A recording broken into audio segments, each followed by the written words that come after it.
زنان و درختان چقدر به هم شبیهند.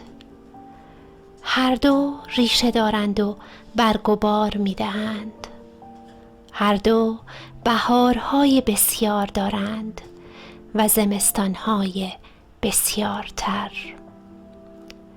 هر دو به نور محتاجند و هر دو نفس می بخشند و زندگی، و در کمین هر دویشان تبرهای بسیار است، برای بریدنها، برای شکستنها، برای قطع امیدها.